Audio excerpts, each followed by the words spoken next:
이번 폭우 피해로 실종된 4명에 대한 수색 작업이 진행 중인 경기도 가평군. 소방당국은 동이 트자마자 수색에 나섰습니다. 강가 수색을 위해 구조견과 드론까지 투입됐습니다. 강가에 수풀이 많이 우거져 있는 만큼 소방대원 접근이 어렵기 때문입니다. 대원들이 가서 하면 우선 체력적으로 문제가 좀 있고 활동 반경이 이제 그만큼 드론보다는 작으니까. 급류를 건너기 위해 제작된 잠수복에 오리발을 낀 소방대원들이 강물에 들어갑니다. 저쪽을 도와해서 탱크로리 차량 건조대까지 확인을 하고 그 다음에 이제 붙여서 수색을 이어가도록 하겠습니다. 물이 떠내려오는 방향인 강 하류 쪽을 집중 수색했습니다.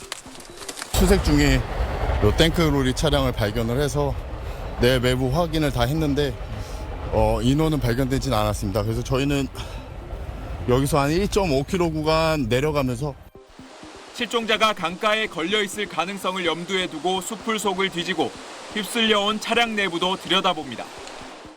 거센 물살에 이곳에 있던 다리가 뜯겨져 나갔고 구조물도 위태롭게 기울어져 있습니다.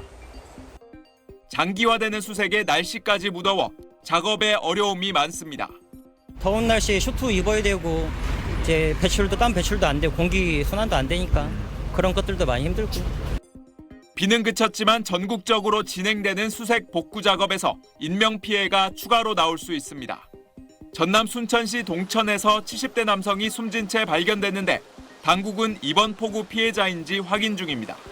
SBS 전영우입니다. 어제 오후 4시 10분쯤 경남 산청군 단선명 박목리에서 산사태 피해 지역에 매몰됐던 60대 추정 여성 실종자를 경찰 수색견이 확인했습니다. 앞서 오후 3시 10분쯤엔 산청읍 모고리 한 도로 부유물 더미에서 70대로 추정되는 남성이 숨진 채 발견됐습니다. 실종자 2명이 사망하면서 이번 산청군 집중호우로 인한 사망자는 12명, 실종자는 2명이 됐습니다. 지난 20일 실종된 주민 1명을 찾는 수색 작업이 진행 중인 산청군 용현마을에선 소방대원들의 수색이 계속되고 있지만 아직 실종 주민의 흔적을 찾지 못했습니다. 지방까지 돌덩이와 흙더미가 밀려 들어오는 등 곳곳에서 피해가 발생했지만 30도가 넘는 폭염에 복구 작업은 더디기만 합니다.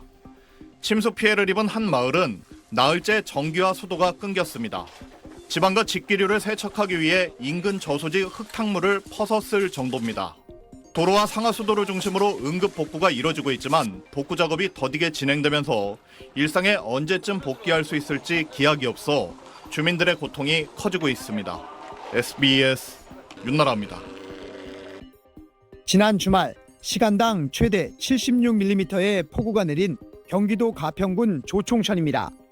대보교 위로 물이 넘치면서 인근 농가들을 덮쳤습니다. 무엇보다 인명피해가 컸는데 가평과 포천에선 4명이 숨지고 4명이 실종됐습니다.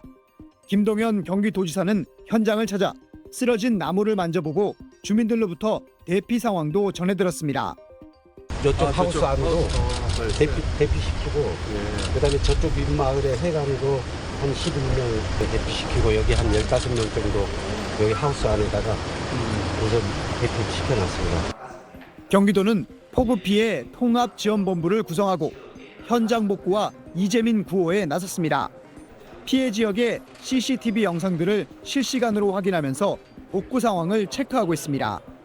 김동연 지사는 오늘 오후 가평군 마일교 일대를 또다시 방문해 피해 주민들에 대한 지원책을 발표했습니다.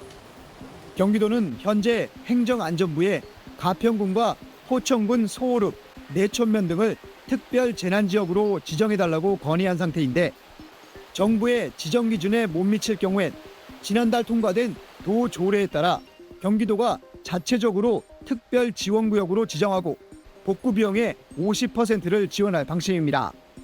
특별 재난 지역에서 빠지는 지역이 있으면 우리 도에서 하고 있는 특별 지원 구역으로 제가 지정을 해서 도에서 지원하는 방안을 적극 검토하겠습니다. 폭우 피해 소상공인들에겐 재난지원금과 일상회복지원금을 합쳐 최대 600만 원을 지급하고 사망자 유족에겐 장례비 등 3천만 원을 지원합니다. 이 밖에 농가와 축산농가, 양식어가 등에도 철거비 등으로 최대 1,000만 원을 지원할 계획입니다.